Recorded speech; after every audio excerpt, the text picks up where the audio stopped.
Hey guys, welcome back. In today's video, we're going to take a look at my dividend growth portfolio that we've been tracking on the channel, talk about the move over to E-Trade, look at the positions. I've added some things, took some profit on things, so just look at the portfolio overall and how it's performed so far. If you're new here, I'm Tex and I share my journey with trading and investing in the stock market. Thanks a lot for watching. Let's get started.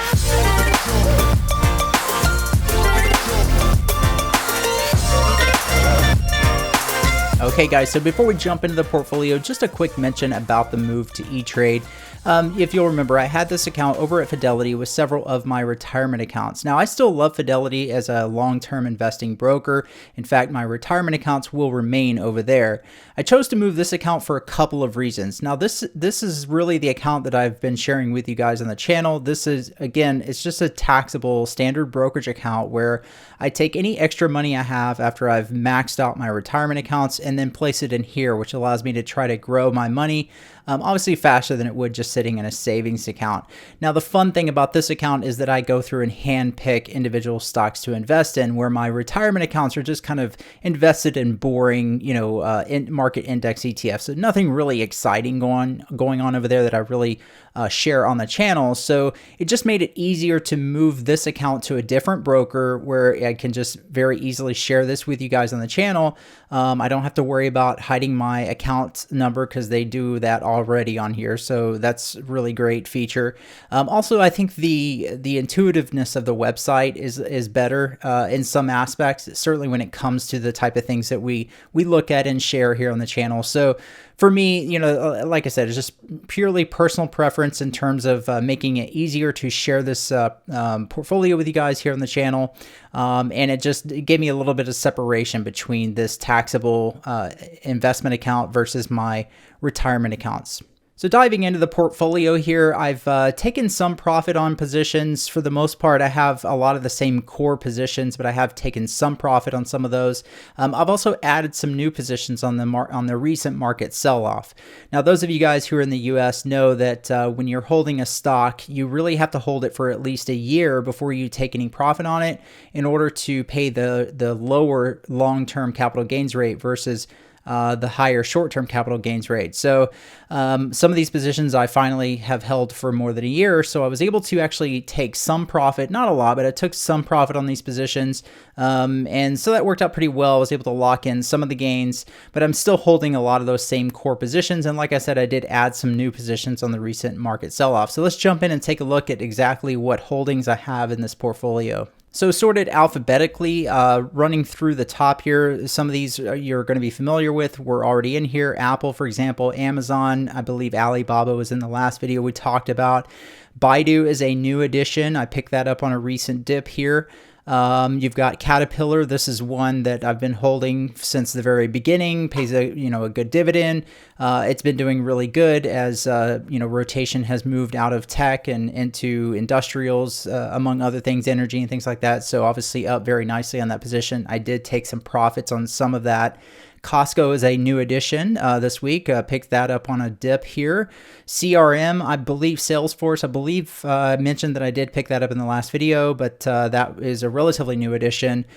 We've got Disney there, Duke, Emerson Electric, Google. Pretty much none of that has changed. Home Depot, Johnson & Johnson, JPM, Coca-Cola, LTC, which is a real estate REIT, focuses on like retirement homes.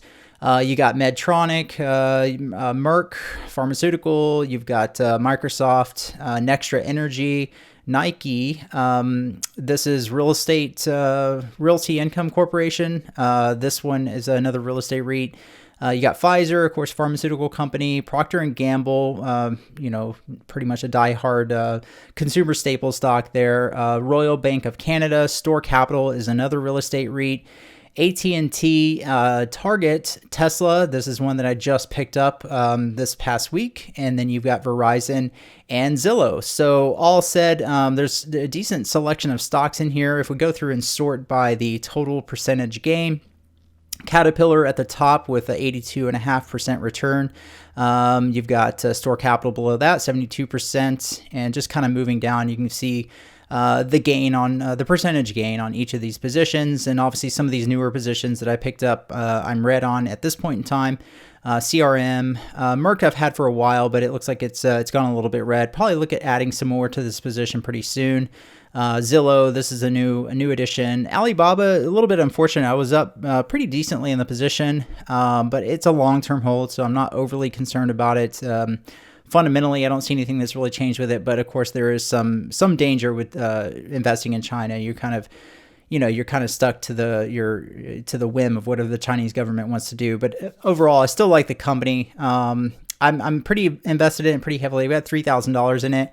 I'm not sure I really want to put more than that in there right now, but for right now, I'm just going to leave that one alone. Baidu, again, another Chinese company, new addition to the portfolio. There you've got Amazon, of course, and Amazon, I think it was up about 8% or so, and unfortunately the recent market sell-off ended up going a little bit red so far here, and Costco is a new addition as well. So one thing that I would mention, though, on the move to E-Trade from Fidelity, Fidelity did offer fractional shares, which is one of the reasons that I chose them when I moved from M1 Finance, but E-Trade, at least right now, does not offer fractional shares. So before I made the move to E-Trade, I had to go in and add to all of my positions to bring them up to whole share positions. So that meant something like Amazon that is trading around $3,000 a share. I had to add quite a bit to that position in order to get a full share so that I didn't obviously have that position liquidated. They will not transfer fractional shares between brokers if you move to a different broker, only whole shares. So I'm in pretty heavy there on Amazon, not like super heavy, but I mean, I've got $3,000 invested, the same as Alibaba. In fact, if we go and sort by the market value, you can see Alibaba is the largest weight in the portfolio, followed by Amazon. Then you've got Zillow, Realty Income Corporation, and so on. So some of these, these stocks like Google that cost $2,000 a share, in order to get a whole share, you've got to put a decent amount of money into it. So all said and done, I've got a little bit less cash on hand because I did, make a lot of stock purchases this week, especially when the market was selling off. So I've got $4,900 on hand. I try to put about $1,000 or $1,500 into this account every month. So I've got another $1,500 coming in here soon, probably first part of next week. So if the market continues to sell off and I see any more good opportunities, I plan on adding more. Tesla, I want to add some more to that position, but that one, I would like to get it a little bit lower, maybe closer to that 500 if it gets there. For right now, where did I put that? So for right now, I only have about a little over $1,000 in it. So I'd like to get about another 2,000 into Tesla, but maybe a little bit lower. I picked it up at 589 there. Ended up hitting a low, I believe, around 540 or something like that. So not too bad of an entry, but I'd like to get a little bit more at a lower price point. So that's pretty much all the holdings. Like I said, we're looking at, was up, I think a little over 20% on the whole portfolio before the market really started to sell off. So obviously we lost some of that down to about 14% unrealized gain, or 57.95 there.